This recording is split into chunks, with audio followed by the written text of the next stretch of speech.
नमस्कार दोस्तों, मैं धर्मेंद्र जोशी आप सबका स्वागत करता हूं। दोस्तों, आज का जो हमारा अगला टॉपिक है वो है अनेकार्थी शब्द। अनेकार्थी शब्द जिनके एक से ज़्यादा अर्थ निकलते हैं, जैसे बात करते हैं ऐसे शब्द जिनके अनेक या एक से अधिक अर्थ होते हैं, अर्थात भिन्न भिन्न प्रसंगों में प्रयुक्त होकर अलग अलग अर्थ ग्रहण करते हैं, अनेकार्थी कहलाते हैं। मतलब अलग अलग स्थानों पर इनका प्रयोग होता है और इनके अलग अलग मीनिंग निकलते, ऐसे शब्द अनेकार्थी शब्द कहलाते हैं। हिंदी भाषा में ऐसे शब्दों की प्रचुरता है। बहुत सारे शब्द हैं, विभिन्न परीक्षाओं में इन शब्दों पर प्रश्न पूछे जाते हैं। कुछ शब्दों की सूची जो हम नीचे डिस्कस करने जा रहे हैं। सबसे पहले हम शुरू करते हैं दोस्तों। पहला जो शब्द है आपका अनेकार्थी, उसमें है अर्थ। अर्थ की अगर हम बात करें तो अर्थ के क्या क्या मीनिंग होते हैं। अर्थ का सबसे पहला मीनिंग होता है धन। फिर दूसरा है मतलब, कि किस मतलब से, क्या अर्थ, आपका अर्थ क्या है। अर्थ मतलब किस कारण से, अर्थ मतलब लिए। तो इनके जो शब्द हैं इनको आपको कैसे याद रखना है। सबसे पहली बात, जैसे अर्थ, जैसे हम बात करते हैं अर्थ का मतलब होता है अर्थव्यवस्था, मतलब धन की व्यवस्था। फिर अर्थ, किस अर्थ से या किस मतलब से, कोई कारण या लिए, जो है इसके मीनिंग होते हैं। तो अर्थ के लिए चार मीनिंग होते हैं। अर्थ, एक तो धन होता है इसका अर्थ, एक मतलब होता है, एक कारण होता है और एक लिए होता है। दूसरा है अक्ष। अक्ष का एक मीनिंग है दोस्तों आँख। आँख, उसके बाद सर्प। अक्ष मतलब सर्प होता है, अक्ष मतलब ज्ञान होता है। अक्ष का मतलब एक मंडल होता है। अक्ष का मतलब होता है रथ। इसका एक मीनिंग होता है चौसर का पासा। चौसर का पासा मतलब भी अक्ष होता है। एक होता है धुरी, एक्सिस जिसको बोलते हैं अपन। फिर एक होता है पहिया, अक्ष मतलब व्हील। एक होता है आत्मा और एक होता है कील। तो ये इसके अक्ष के मीनिंग है, जिसमें से आपसे एग्ज़ाम में ऐसा पूछा जाएगा कि 3 लिख देगा और चौथा अलग लिखेगा और पूछेगा कौन सा अक्ष का अनेकार्थी शब्द नहीं है। फिर दोस्तों इसके बाद जो अगला शब्द दिया है वो है आपका अपवाद। अपवाद का मतलब पहला होता है कलंक। अपवाद का पहला जो मीनिंग है वो क्या है, कलंक। फिर वह प्रचलित प्रसंग। प्रचलित प्रसंग मतलब जिसके लिए कोई नियम ना हो और जो नियम के विरुद्ध हो।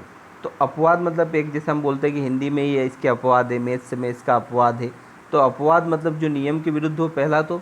दूसरा अपवाद मतलब कलंक, ये इसका अपवाद। इनके घर में जन्म लेने वाले सभी बच्चे टैलेंटेड है, पर ये जो है अपवाद है।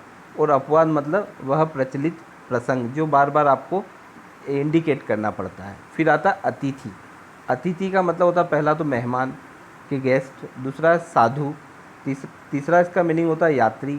फिर अतिथि मतलब अपरिचित व्यक्ति, जैसे अपन बोलते हैं मामा का लड़का, बुआ का लड़का, उसकी जगह हम क्या बोलते हैं, अतिथि आए, मतलब ऐसे गेस्ट जिनको हम नहीं जानते। फिर यज्ञ में सोमलता लाने वाला, जो यज्ञ में लकड़ी फूल माला लाता है उसे भी अतिथि कहते हैं। ये आपको अनेक शब्दों के लिए एक शब्द में याद रखना जरूरी है कि यज्ञ में सोमलता लाने वाले को क्या कहते हैं, एक शब्द में अतिथि। फिर अग्नि, फिर राम का पोता या कुश का बेटा, उसका नाम भी अतिथि था। फिर दोस्तों इसके बाद आता है अरुण। अरुण जो है इसका मीनिंग एक तो लाल, एक सूर्य, सूर्य का सारथी इत्यादि अरुण के मीनिंग होते हैं। तो अरुण मतलब एक तो होता लाल, एक होता सूर्य और एक सूर्य का सारथी। फिर है आपत्ति। आपत्ति जो है, सॉरी आपत्ति नहीं, आपत्ति। आपत्ति का मतलब होता है एक तो विपत्ति और एक ऐतराज़। जैसे बोलते हैं मुझे इस बात को लेकर आपत्ति है। आपत्ति मतलब ऐतराज़ और विपत्ति मतलब मुसीबत, इसको आप मुसीबत भी लिख सकते हैं। फिर आता उत्तर। तो उत्तर क्या है, एक तो दिशा है, एक आपका आंसर होता है और एक इसका हल, कि इसका उत्तर मैंने ढूंढ लिया है, मतलब इसका हल ढूंढ लिया है। इसका उत्तर मैं दूंगा मतलब जवाब दूंगा, और उत्तर में जाना है मतलब उत्तर दिशा में जाना है। फिर इसके बाद आता है आपका कला। कला का जो मीनिंग है अंश, किसी कार्य को अच्छी तरह से करने का कौशल। कला मतलब एक तो होता अंश और एक होता किसी कार्य को अच्छी तरह से करने का कौशल। तो ये भी आपको अनेक शब्द के लिए एक शब्द में यूज़ करना है कि जो व्यक्ति किसी कार्य को अच्छी तरह से करने का कौशल रखता है उसके लिए एक शब्द में क्या कह सकते हैं हम, कला, आर्ट। फिर अगला जो आता है दोस्तों आपका वो है कर। कर का मतलब एक तो होता है टैक्स, जैसे कर जमा करने की अंतिम तिथि। एक कर का मतलब होता है किरण, जो रेज होती है। एक कर का मतलब होता है सूंड, और एक कर का मतलब होता है हाथ, मतलब हाथ को भी हम कर कह सकते हैं, और उसके अलावा सूंड जो होती है हाथी की उसको भी कर कह सकते हैं, किरण को भी कर कह सकते हैं, और टैक्स को तो आप कर कहते ही हैं, हिंदी इंग्लिश आप इसमें पढ़ते ही हैं। फिर होता है कर्ण। कर्ण मतलब एक नाम है, और कर्ण मतलब कान। कर्ण किसका नाम है आपको पता ही है। फिर उसके बाद कुशल। कुशल मतलब इसका एक मीनिंग है खैरियत, जैसे सब कुशल मंगल है, हाँ सब बढ़िया है, क्या खैरियत, सब बढ़िया। और एक कुशल मतलब चतुर, एक्सपर्ट होता है, उसके लिए भी कुशल शब्द का प्रयोग कर सकते हैं कि वह बहुत कुशल व्यक्ति है, ठीक है। और वहाँ सब कुशल है। दो दो वाक्य हैं, दोनों के अलग अलग मीनिंग है, पर अनेकार्थी शब्दों में इसका प्रयोग होता है। फिर खग। खग मतलब एक होता है पक्षी। फिर होता है तारा, गंधर्व और बाण।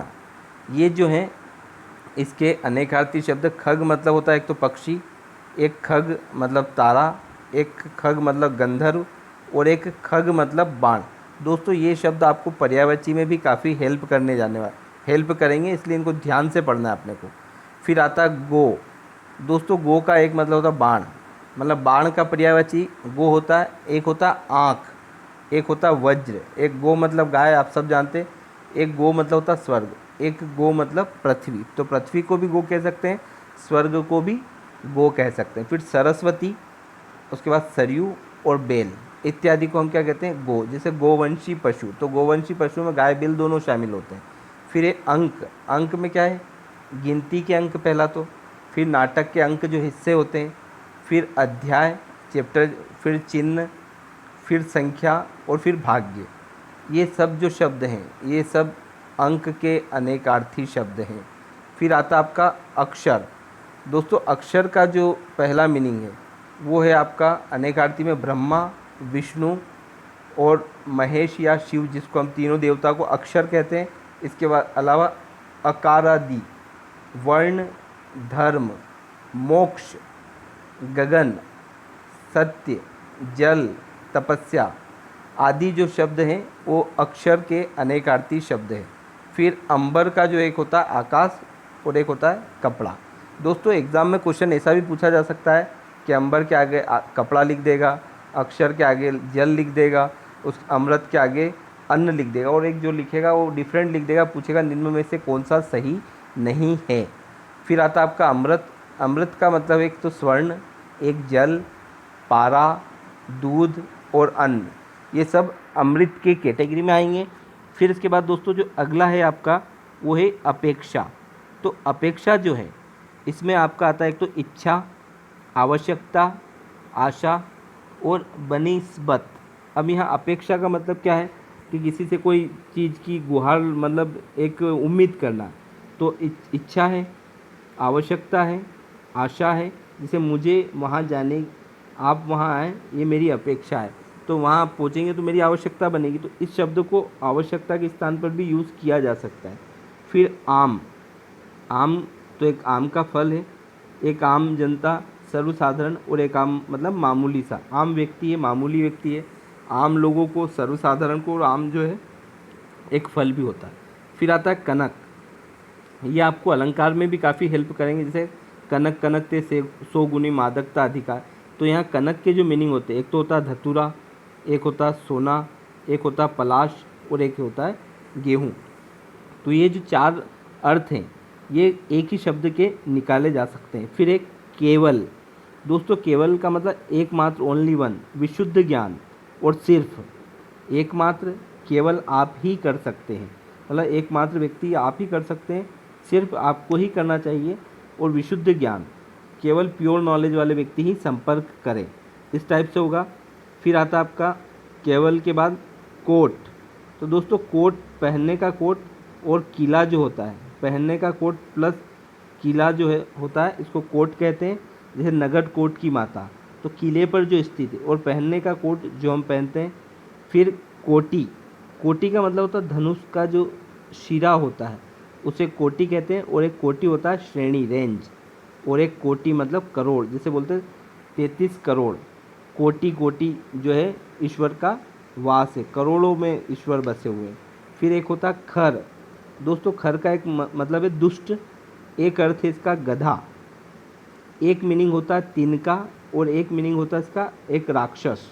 तो ये जो है खर के अनेकार्थी शब्द हैं, जिसमें खर मतलब क्या होता है गधा, आपको ध्यान रखना जो इम्पोर्टेंट है वो ध्यान रखना। एक खर मतलब राक्षस और एक खर मतलब दुष्ट।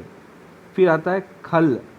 दोस्तों खर और खल, अब खल का मतलब होता है एक तो आपका दुष्ट, एक धतुरा, एक दवा कूटने का खरल।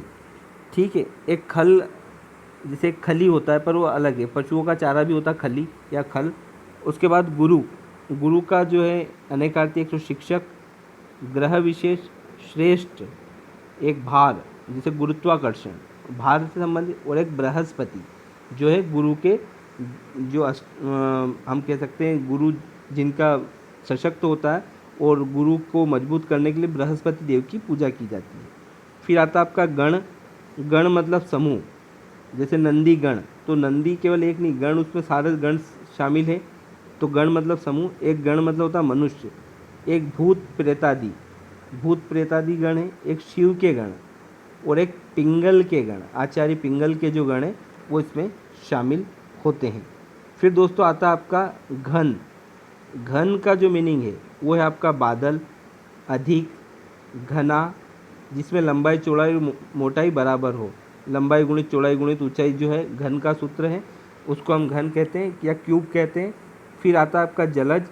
जलज में एक तो कमल जो पानी में खिलता है, एक मोती पानी में खिलता है, शंख पानी के अंदर, मछली जल के अंदर, चंद्रमा भी बिल्कुल जलज के समान दिखता है पूरे आकाश में, और एक सेवार। ये जो हैं ये जलज के अनेकार्थी शब्द हैं।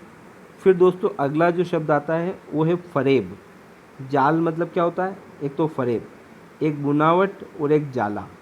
जैसे कि कोई व्यक्ति जाल साथ से किसी को फंसा देता है झूठे जाल में, तो फरेब करके या धोखाधड़ी से। एक बुनावट और एक जाला इसमें शामिल होते हैं। फिर अगला जो आता है दोस्तों वो है आपका तारा। तारा जो है इसे आँख की पुतली, नक्षत्र और बाली की महिला, बाली की जो पत्नी है उनका नाम भी तारा था, और बृहस्पति की जो महिला है या पत्नी उनका नाम भी तारा है। तो तारा मतलब एक तो आँखों का तारा या आँख की पुतली जो होती है, एक नक्षत्र जिसे हम तारामंडल, एक बाली की पत्नी और एक बृहस्पति की पत्नी इसमें शामिल होती है। फिर है धन। धन मतलब एक तो होता है संपत्ति और एक होता है प्लस मतलब योग। फिर ऐसे ही नाग। नाग का एक तो हाथी होता है और एक सांप होता है। नाग को, हाथी को भी नाग कहते हैं और सांप कहते हैं। तो आपको जब पर्यायवाची, इसके बाद हम इसीलिए पर्यायवाची पढ़ेंगे ताकि आपको चीज़ें ज़्यादा क्लियर हो सके। फिर दोस्तों अगला है पक्ष। पक्ष मतलब एक तो होता है 15 दिन का समय, और एक पंख होता है, एक बल होता है, एक सहाय और एक पार्टी होता है। मतलब किस पक्ष में आप, मतलब किस पार्टी के हो।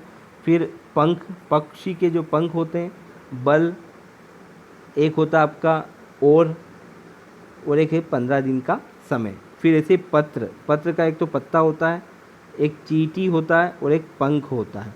ये पत्र के जो है अनेकार्थी शब्द हैं, पत्ता, चींटी और पंख। फिर आता है पृष्ठ। पृष्ठ मतलब पीठ, एक पन्ना और एक पीछे का भाग। पृष्ठ के लिए 3 अनेकार्थी शब्द यूज़ किए जाते हैं, पीठ, पन्ना और पीछे का भाग। फिर दोस्तों आता है प्रभाव। प्रभाव मतलब सामर्थ्य, असर, उसका बहुत असर है या प्रभाव, महिमा और दबाव। ये जो हैं शब्द प्रभाव के अनेकार्थी माने जाते हैं। फिर इसके बाद दोस्तों अगला जो है आपका वो है बल। तो बल का ये अनेकार्थी एक है आपका सेना और एक है शक्ति। जैसे पुलिस बल आया तो पुलिस की सेना आई या पुलिस का जो समूह आया। फिर उसके बाद मधु। मधु का एक अर्थ है शहद, एक है शराब और एक है वसंत ऋतु। तो वसंत ऋतु को भी मधु कह सकते हैं, शराब को भी मधु कहते हैं, शहद को भी, और इसके अलावा मधु केटव नामक राक्षस भी रहे हैं। फिर आता है फल। तो फल का जो है एक तो नतीजा, एक पेड़ का फल, एक परिणाम और एक लाभ। ये इसके अनेकार्थी शब्द हैं। फिर दोस्तों मित्र। मित्र का जो अनेकार्थी पहला है दोस्त, सूर्य, प्रिय और सहयोगी। ये इसके जो हैं आपके अनेकार्थी शब्द माने जाते हैं। मित्र, दोस्त, मित्र को एक तो क्या कह सकते हैं, दोस्त कहते हैं, एक सूर्य भी मित्र हैं, और प्रिय के लिए भी मित्र का उपयोग करते हैं, और सहयोगी के लिए भी मित्र का उपयोग करते हैं। फिर आता है वर्ण। वर्ण के लिए जो अनेकार्थी शब्द, सबसे पहला जाति, रंग और अक्षर। वर्णमाला, रंग और जाति। किस वर्ण से हैं आप, तो किस जाति से, आपका वर्ण कैसा है, तो कौन सा रंग है। तो इसका जो प्रयोग, अनेकार्थी शब्द का मीनिंग यही है कि शब्द का जो प्रयोग होता है वो वाक्य के अनुसार इसका अर्थ बनता है। मतलब इसका अर्थ निकालने के लिए हमें वाक्य को जानना बहुत ज़रूरी है कि वाक्य में किस सेंस में इसका प्रयोग किया गया। फिर आता है विग्रह। विग्रह होता है एक तो लड़ाई, एक शरीर, एक होता है देवता की मूर्ति, और एक होता है विग्रह मतलब अलग करना। जैसे संधि समास विग्रह होता है, संधि विच्छेद। समास विग्रह मतलब अलग करना। फिर विषम, जो सम ना हो। भीषण, बहुत कठिन, जैसे बहुत कठिन परिस्थितियाँ तो विषम परिस्थितियों में। जो सम ना हो, विषम है ये, सम संख्या नहीं विषम संख्या। और भीषण, ऐसे जो शब्द होते हैं वो विषम के अनेकार्थी होते हैं। फिर शिव के लिए मंगल, महादेव, भाग्यशाली, ये जो है शिव के अनेकार्थी शब्द माने जाते हैं। इसमें मंगल को भी लिख दिया तो उसके आगे पीछे हम कर सकते हैं। फिर आता है स्थूल। दोस्तों स्थूल का मतलब होता है मोटा, सहज में दिखाई देने या समझ में आने योग्य। मोटा, सहज में दिखाई देने या समझ में आने योग्य। फिर उसके बाद अगला जो है आपका वो है हंस। तो दोस्तों हंस का जो है वो है एक तो आप प्राण और एक पक्षी विशेष। हंसा थे सो उड़ गए, कागो भय दीवान। तो हंस का मतलब यहाँ पे प्राण से है और पक्षी विशेष। फिर आता है आपका हस्ती। तो हस्ती का एक मीनिंग है हाथी और एक है अस्तित्व। फिर दोस्तों मान। मान का है इज्जत, अभिमान और नापतोल। जैसे मान सम्मान की बात करें तो मान सम्मान का मतलब इज्जत। फिर मेरा मान रखो, मान मतलब अभिमान, और एक मान का मतलब होता है मेजरमेंट या नापतोल। फिर आता है आपका वन। वन के लिए जंगल और जल, दो अनेकार्थी शब्द हमने यहाँ पे देखे हैं। फिर उसके बाद अगला आता है गति। दोस्तों गति जो है चाल, हालात, मोक्ष इत्यादि गति के जो है अनेकार्थी शब्द होते हैं। फिर बात करते हैं जीवन। तो जीवन के लिए जल है, प्राण है और जीवित है। मतलब जीवन का जो अनेकार्थी कैसे कि जल ही जीवन है, प्राण को ही जीवन कहते हैं, और जीवित रहता है उसी में जीवन है। फिर जलधर, जो जल को धारण करते हैं, जैसे बादल है, समुद्र है। इसके अलावा नदी भी जलधर में हम काउंट कर सकते हैं, पर मुख्य रूप से आप दो ही ध्यान रखें जलधर, एक तो बादल और एक समुद्र। फिर द्रव्य मतलब एक तो वस्तु और दूसरा धन, इसके अनेकार्थी शब्द हैं। फिर दंड का एक है आपका डंडा और एक है आपका सजा। ये जो है दंड के अनेकार्थी शब्द हैं। फिर आता है आपका धर्म। दोस्तों धर्म का जो अर्थ है एक तो प्रकृति, स्वभाव, कर्तव्य और संप्रदाय। धर्म के लिए एक तो प्रकृति है, स्वभाव है, कर्तव्य, यह मेरा धर्म है मतलब मेरा कर्तव्य है। यह मेरा धर्म मतलब मेरा संप्रदाय है। यह उसका धर्म मतलब उसकी प्रकृति है। यह उसका धर्म मतलब उसका स्वभाव है। फिर निशाचर का क्या है, राक्षस होता है, प्रेत होता है, उल्लू होता है और चोर। तो यहाँ पे सबसे पहले तो अपने को ये जानना है कि निशाचर का मीनिंग क्या है। तो निशाचर मतलब रात्रि में जो विचरण करने वाले, और रात्रि में विचरण करने वाले कौन कौन होता है, तो राक्षस होता है, प्रेत होता है, उल्लू होता है, चोर होता है, ये सब रात में चलते हैं। ऐसे ही पतंग। पतंग का मतलब क्या है, उड़ने वाला।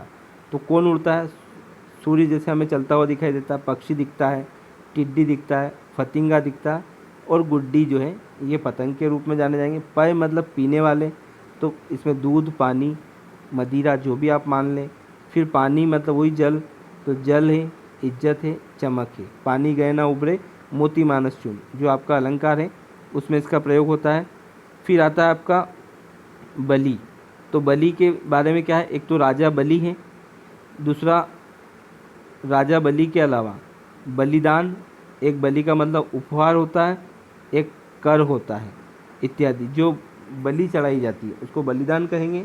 एक राजा बलि, एक उपहार और एक कर। फिर महावीर के जो हैं, महावीर के लिए एक तो हनुमान, एक बहुत बलवान और एक जैन तीर्थकर, ये जो है महावीर कहलाते हैं। फिर मुख। मुख मतलब एक तो गूंगा, एक चुप और एक विवश। तुम विवश क्यों हो, या तुम बोलने में विवश क्यों, चुप क्यों हो, और चुप रहो, और गूंगा। इसके मुख के जो हैं अनेकार्थी। फिर हरि, हरि मतलब भगवान, और हरि के लिए कौन कौन से शब्द उपयोग में लाए जाते हैं दोस्तों? तो सबसे पहले हरि का मतलब होता है विष्णु। जैसे एक हम पढ़ेंगे इसमें कि कौन द्वार पर हरि में राधे, क्या वानर का काम यहाँ। तो एक हरि का मतलब होता है विष्णु, एक होता है इंद्र, एक होता है सर्प, एक होता है मेंढक, सिंह, घोड़ा, सूर्य, चांद, तोता, वानर, यमराज, हवा, ब्रह्मा, शिव, किरण, कोयल, हंस, आग, पहाड़, हाथी, कामदेव और हरा रंग इत्यादि जो हैं वो क्या कहलाते हैं? हरि के अनेकार्थी कहलाते हैं। शुद्ध का मतलब होता है पवित्र, एक तो ठीक जिसमें मिलावट ना हो, मतलब शुद्ध का मतलब ही जो है वही अनेकार्थी है इसमें। सर मतलब एक होता तालाब, एक होता सिर और एक पराजित। सर मतलब सरोवर का सर, एक सिर मतलब हेड और एक सर मतलब पराजित, ये इसके अनेकार्थी हैं। फिर दोस्तों अगला जो आता है वो है आपका सेहत। तो सेहत के जो पर्यायवाची हैं उसमें एक तो सुख, स्वास्थ्य और रोगों से छुटकारा। फिर आता है आपका हरकत, हरकत मतलब गति, दुश्मनों की हरकत को जांचना। हरकत मतलब चेष्टा, तुम्हारी इतनी हरकत या इतनी औकात कि तुम ऐसी हरकत करें। फिर नटखटपन, जो बच्चों के द्वारा हरकत की जाती है। फिर है हीन, हीन मतलब रहित, दीन और निकृष्ट, बिल्कुल लोअर कैटेगरी का व्यक्ति दीनहीन। फिर उसके बाद लक्ष्य, लक्ष्य का निशाना और उद्देश्य। दोस्तों यहाँ पे आपको थोड़ा सा वाक्यों में प्रयोग कर लेंगे तो ज़्यादा आसानी होगी इसको याद रखने में। फिर है विरोध, विरोध मतलब एक तो होता है बैर, एक होता है विपरीत परिस्थिति और एक होता है भाव, विरोध का भाव प्रकट कर रहे हैं। फिर आपका अगला आता है सुधा। तो दोस्तों सुधा जो है, सुधा का एक मीनिंग है आपका अमृत। फिर उसके बाद एक पानी, सुधा का जो मीनिंग होता है उसका दोस्तों एक, तो दोस्तों सुधा का जो मीनिंग है वो होता है आपका अमृत, पानी। उसके अलावा आराम जो है, आराम के लिए जो अनेकार्थी है, एक तो विश्राम, एक बाग और एक निरोग होना। जैसे आराम बाग, आराम बाग जो है इसको ध्यान में रखना अपने को। विश्राम, आराम करना मतलब रेस्ट करना, और आराम है मतलब स्वस्थ है, इसके लिए भी आराम शब्द का प्रयोग किया जाता है। फिर दोस्तों अनंत, अनंत का जो है एक तो होता है आकाश, एक होता है ईश्वर, एक विष्णु, एक अनंतहीन और एक होता है आपका शेषनाग। फिर ऐसे ही अवकाश, अवकाश के जो हैं एक तो अवसर, एक छुट्टी और एक अंतराल, इसका अनेकार्थी है। ऐसे ही अंतर, अंतर मतलब है शेष, दूरी, हृदय और भेद। जैसे अंतर है मतलब जो डिफरेंस है, दूरी मतलब काफ़ी अंतर है, एक हृदय मतलब अंतरपट और एक अंतर मतलब डिफरेंस है, भेद है। तो ये जो शब्द हैं ये अंतर के होंगे।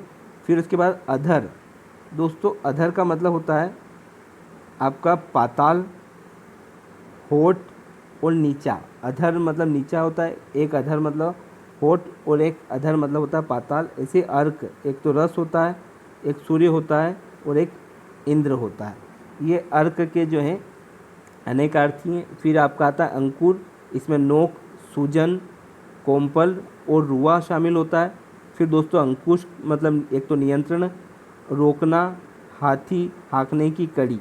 ये अनेक शब्दों में एक शब्द के लिए पूछा जाता है कि हाथी को हाँकने का डंडा या छड़ी क्या कहलाती है, तो उसको हम अंकुश कहते हैं। फिर है आपका अंजन, अंजन मतलब एक तो काजल, एक राख, एक माया और एक लेप करना। ऐसे अंश मतलब हिस्सा है, किरण है और उसके बाद आपका कोण का अंश इसमें शामिल होता है। दोस्तों अगला जो आता है आपका अंत, अंत का है मरण, अवसान और सीमा। ये अब इसका अंत है मतलब अंतिम सीमा है। अवसान मतलब समाप्त होने वाला और अंत मतलब मर चुका है। ऐसे अच्युत, अच्युत मतलब एक तो कृष्ण, एक स्थिर और एक अविनाशी जिसका कभी विनाश नहीं होगा। फिर है अपर, अपर का पर, विहीन, इतर और दूसरा। ऐसे दोस्तों आपका अपंग है, अपंग में अपाहिज, नेत्रों के कोने और तिलक, इसको हम अपंग कहते हैं। तो यहाँ पे थोड़ा सा ध्यान रखिए आप, तिलक के लिए भी अपंग वर्ड का यूज़ किया जाता है कहीं कहीं। फिर अग्र मतलब मुख्य, आगे, शिखर, नोक, पहाड़, वृक्ष और अचल, इसके लिए अग्र शब्द का प्रयोग किया जाता है। दोस्तों फिर आता है अज। अज जो है इसका मीनिंग है आपका ब्रह्मा, बकरा और दशरथ के पिता। अज मतलब एक तो होता है बकरा जिसको अजीरा भी बोलते हैं, फिर ब्रह्मा और दशरथ के पिता जो थे वो राजा अज थे। फिर आता है आपका अमल। अमल में आता है एक तो निर्मल, एक अभ्यास, नशा और समय, ये अमल के, जैसे अमल मतलब निर्मल, अमल करना मतलब अभ्यास, एक नशा और एक समय। फिर ये अली। अली छोटी ई की मात्रा है, इसमें एक तो होता है भोरा, एक होता है कुत्ता और एक होता है मदिरा। तो अली मतलब कुत्ता, भोरा और मदिरा, तीन शब्दों का हम अर्थ निकालते हैं या निकाला जाता है। फिर आता है आपका अरिष्ट। अरिष्ट मतलब होता है तो कोआ, नीम और लहसुन। लहसुन को अरिष्ट भी मतलब अरिष्ट के रूप में भी इसका यूज़ किया जाता है शब्द के रूप में। फिर अही मतलब एक तो कष्ट, एक सर्प और एक सूर्य। फिर इसके बाद दोस्तों जो अगला है आपका वो है अचल। अचल मतलब होता है एक तो पर्वत, पर्वत। फिर आपका आता है दृढ़ स्थिर। फिर जो है दृढ़ स्थिर, दृढ़ और दृढ़ स्थिर मतलब बिल्कुल फिक्स। अचल का मतलब होता है जो हिलाया ना जा सके, तो स्थिर होना, दृढ़ होना और पर्वत। फिर आता है आपका अटक। अटक का मतलब होता है एक तो बाधा, एक उलझन, एक भ्रमणशील। ऐसे ही आत्मा, प्राण, अग्नि और सूर्य आत्मा के लिए प्रयोग किए जाने वाले शब्द हैं। फिर ये आकार। आकार मतलब एक होता है स्वरूप, एक होता है बुलाना और एक होता है चेष्टा। फिर दोस्तों ऐसे आशुक। आशुक मतलब तीर, पत्र और वायु, इनके लिए इसका अनेकार्थी शब्द। फिर आली, बड़ी मात्रा आ गया तो इसका मतलब होता है सखी और पंक्ति, जबकि छोटी मात्रा वाला आली में क्या था, एक शराब था आपका और एक जो था भोरा था। फिर अगला आता है दोस्तों वो है आपका अधिवास। अधिवास का मतलब है निवास, और इसमें जो है निवास, बस्ती, पड़ोसी और हट को शामिल करते हैं। फिर दोस्तों आता है आपका अनल। अनल का मतलब होता है एक तो आग। अनल का मतलब एक तो आग है, एक जीव है, एक विष्णु और एक परमेश्वर। तो अनल के जो अनेकार्थी शब्द हैं उसमें आग, आग को अनल बोलते हैं, एक विष्णु, परमेश्वर, जीव। तो ये अनेकार्थी को आप पर्यायवाची के समान ना पढ़ते हुए आपको थोड़ा सा ये भी ध्यान रखना है कि किसके पर्यायवाची क्या क्या हो सकते हैं, क्योंकि कभी कभी कुछ पर्यायवाची कॉमन होते तो उन कॉमन पर्यायवाची को मिलाकर ही अनेकार्थी शब्द बनाया जाता है। फिर उपाय। उपाय का मतलब होता है जानना, नाश, हानि, लोप और उपद्रव। फिर आता है आपका अभय। अभय में निर्भयता, शिव, निरापद।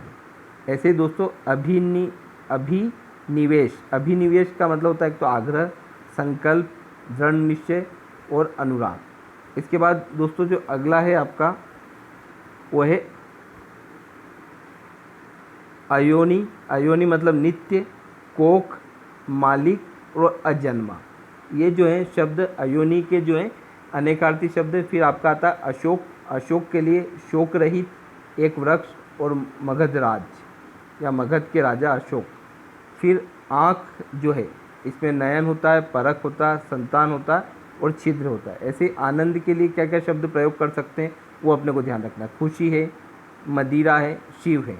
ऐसे आभीर के लिए अहीर और एक राग। आभीर जो है एक प्रकार का राग होता है जिसका उपयोग किया जाता है। फिर आता है आपका अगज। अगज मतलब पहाड़ से उत्पन्न और हाथी से भिन्न। फिर दोस्तों आता है आपका ईश्वर। तो ईश्वर में जो परमात्मा, शिव, स्वामी, पीतल और पारा, ये जो है ईश्वर के आपके ईश्वर के जो हैं अनेकार्थी मान सकते हैं इसको। फिर इसके बाद इतर। इतर मतलब साधारण, नीच और दूसरा। इतर मतलब इसके अलावा। इंगित करना मतलब इंडिकेट करना, तो अभिप्राय, संकेत, हिलना डुलना। कभी कभी हम इशारे से भी बताते ना कि ये व्यक्ति देखो वही है जिसने एसआई की एग्ज़ाम पास की है या जेल प्रहरी पास की या कोई भी एग्ज़ाम में सिलेक्ट हुआ।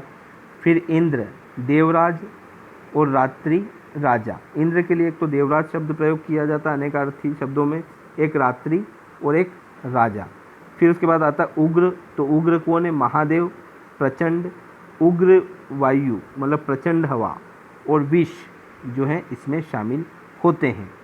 फिर दोस्तों अगला जो आता है उग्र के बाद उद्योग। तो उद्योग के लिए जो शब्द प्रयोग किया जाता है वो है आपका परिश्रम, धंधा और कारखाना। फिर उदार, उदार का है दाता, बड़ा, सरल और अनुकूल। एकाक्ष, एकाक्ष मतलब काना, एक आँख वाला जो एकाक्ष कहलाता है और दूसरा कोवा, एकाक्ष के तहत यूज़ किया जाता है। फिर है एरावती, एरावती जो है इरावती नदी, बिजली और वटपत्री जो है एरावती कहलाती है। ऐसे ओक, ओक मतलब पक्षी होता है, शुद्र होता है, घर होता है, पनाह और मतली, इसके लिए जो शब्द प्रयोग किए जाते हैं। फिर आता है आपका औसत। दोस्तों औसत का जो मतलब है उसका मतलब बीच का, साधारण और दरमियानी या दरमियान। जैसे काल के लिए समय, मृत्यु और यमराज, ये इसके अनेकार्थी शब्द होते हैं, मतलब इसके सेंस में ये वर्ड भी यूज़ किया जा सकता है। फिर कल के लिए बीता हुआ दिन, आने वाला दिन, और कल मतलब एक मशीन भी होता है। फिर होता है आपका काम, काम मतलब कार्य, वासना, कामदेव और पेशा धंधा, कामकाज जिसको हम बोलते हैं। ऐसे कुंद मतलब एक मूल और भोंथरा। फिर इसके बाद कुल मतलब वंश होता है और सब होता है, कुल मतलब टोटल और कुल मतलब किस वंश से कोई व्यक्ति बिलोंग करता है। फिर आता है आपका कृष्ण। कृष्ण का एक मीनिंग जो है वो है काला, कन्हैया और वेद व्यास। ऐसे केतु एक ग्रह, विशेष ग्रह है, ग्रह केतु मतलब श्रेष्ठ होता है, एक चमक होता है, एक ध्वज होता है। तो ये पर्यायवाची शब्द में भी आपको काम देंगे कि केतु का जो ध्वज जो होता है उसका एक पर्यायवाची केतु है, केतु का मतलब चमक भी होता है, श्रेष्ठ भी होता है और एक ग्रह भी है। फिर कंक, कंक मतलब यम, युधिष्ठिर और छत्री, इसको कंक कहते हैं। फिर कंकण का मतलब कंगन, मंगलसूत्र, विवाह सूत्र, कंकण मतलब। फिर होता है कंटक, काटा, दोष, घड़ियाल। कंटक मतलब एक तो काटा होता है, एक दोष होता है और एक घड़ियाल होता है। फिर आता है आपका अगला जो कक्ष। कक्ष का मतलब दोस्तों एक होता है आपका कमरा, कांख, लता, वाजू, रनिवास, ये जो है कक्ष के लिए। फिर कटाक्ष, तो आक्षेप लगाना, आरोप लगाना, व्यंग करना, तिरछी निगाहें, किसी को टाल देना। फिर आता है कर्क, केकड़ा, एक राशि, आईना और सफ़ेद जो है कर्क, और एक तरह से कर्क मतलब रोग भी होता है, कैंसर जिसको कहते हैं। फिर आता है आपका काक, काक मतलब कौवा और काक मतलब होता है एक लंगड़ा, इसका अनेकार्थी शब्द होता है। फिर एक कादम्ब, कादम्ब का जो है कदम्ब, ईख, बाण और खट्टी मदिरा को जो है कादम्ब कहते हैं। ऐसे ही दोस्तों जो अगला है आपका वो है केरव। केरव का मतलब एक तो कमल होता है, एक कुमुद होता है, शत्रु होता है और ठग होता है। ऐसे ही कंद है, कंद के लिए शकरकंद, बादल और मिश्री जो है इसके अनेकार्थी माने जाएंगे। केली मतलब परिहास, खेल और पृथ्वी के लिए भी केली शब्द का प्रयोग होता है। कमल मतलब पंकज, तांबा, आकाश और हिरण, ये अनेकार्थी शब्दों में प्रयोग होते हैं। ऐसे कल्प मतलब सवेरा और शराब। कल्प मतलब क्या होता है, एक सवेरा होता है, एक शराब होता है। फिर बात करते हैं कसरत की, तो इसमें व्यायाम और अधिकता। कबंध मतलब जल और बादल, कंबू मतलब कंगन और शंख, कलाप मतलब तर्कश, समूह, चांद या व्यापार। ऐसे कांड मतलब दुर्घटना और कांड मतलब एक क्या होता है गुच्छा, समूह जिसको हम कहते हैं।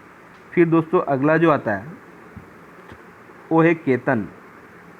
केतन मतलब एक तो होता है ध्वजा, एक कार्य, घर और आमंत्रण। ऐसे कुरंग मतलब हिरण, नीला और बदरंग। कुंभ मतलब घड़ा, एक राशि और हाथी का जो मस्तक होता है उसे कुंभ कहते हैं। ऐसे कुटिल, दुष्ट जो होता है, टेढ़ा जो होता है और घुंघराला, वो जो है कुटिल कहलाता है। ऐसे कौशिक, विश्वामित्र, नेवला, उल्लू, इंद्र और सपेरा जो है ये कौशिक कहलाते हैं। फिर आता है आपका खेर। खेर मतलब कुशल और कत्था। खंज मतलब खंजन और लंगड़ा। खंज मतलब एक तो खंजन होता है, एक लंगड़ा होता है। ऐसे गुण के लिए कौशल, शील, रस्सी और विशेषता। फिर गधा के लिए होता है गधा, मूर्ख और वेद्य। ग्रहण मतलब लेना और ग्रसना। फिर गोविंद के लिए कृष्ण और गोष्ठी का स्वामी, कृष्ण और गोष्ठी का स्वामी गोविंद कहलाता है। फिर दोस्तों अगला जो आता है आपका गोत्र। गोत्र का मतलब है वंश, वज्र या पहाड़। ऐसे गोर का गोरा और ध्यान। घट का क्या होगा घड़ा, देह, किनारा, हृदय। घाट का है तरफ, नावों के रुकने की जगह। फिर घृणा मतलब घीन और नफरत। फिर चरण मतलब पग, पंक्ति और भाग, चरण कहलाएंगे। फिर अगला आएगा चंचला। चंचला मतलब लक्ष्मी, स्त्री, बिजली। फिर चारा मतलब पशु का भोजन, रास्ता और उपाय। जड़ मतलब मूल, मूर्ख। जैसे चारा, इसका कोई चारा है, इस मुसीबत से निकलने का कोई चारा है, मतलब उपाय।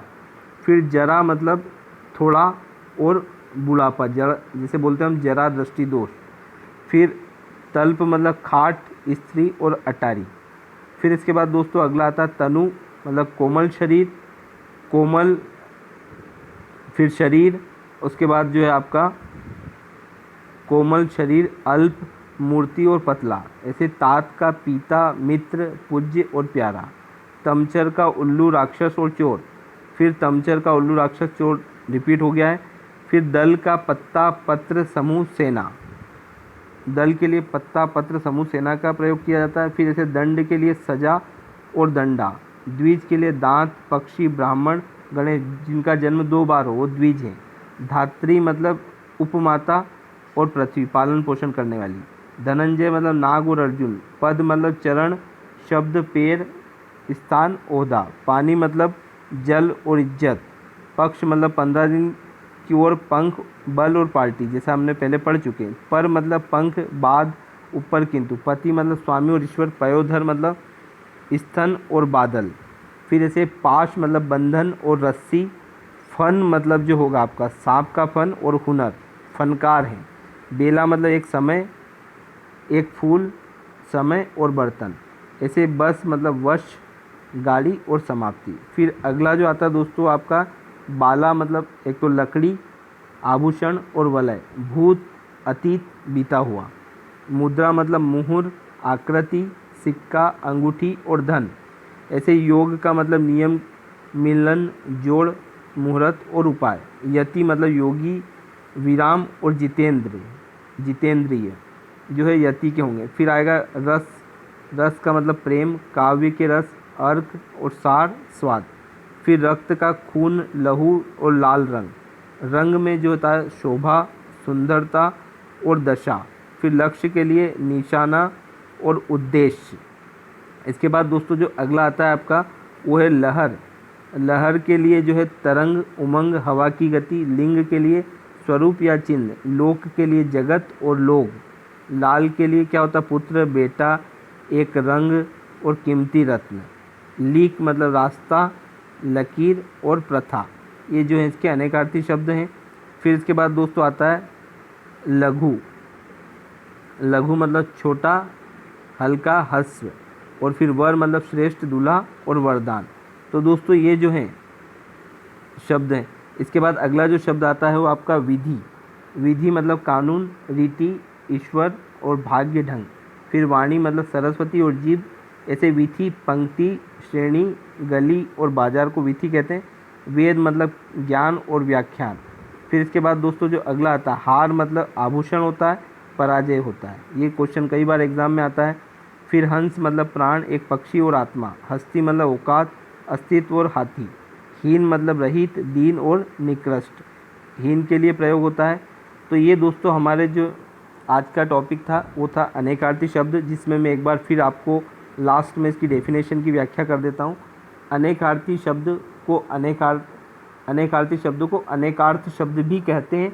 ऐसे शब्द जिनके अनेक या एक से अधिक अर्थ होते हैं, अर्थात भिन्न भिन्न प्रसंगों में प्रयुक्त होकर अलग अलग अर्थ ग्रहण करते हैं, अनेकार्थी या अनेकार्थ शब्द कहलाते हैं। मतलब इनके एक ही शब्द के कई मीनिंग होते हैं और उनका जैसे जैसे वाक्य में प्रयोग होता है वैसे वैसे उनका अर्थ निकलता है, उन्हें ही अनेकार्थी शब्द कहते हैं। तो दोस्तों आज का हमारा टॉपिक यहीं तक। आपको वीडियो कैसा लगा, और अगर कोई समस्या आती है तो आप ज़रूर मुझे ग्रुप के माध्यम से कमेंट करके बताएं। धन्यवाद। आपका दिन जो है मंगलमय हो और आप अच्छे से पढ़ाई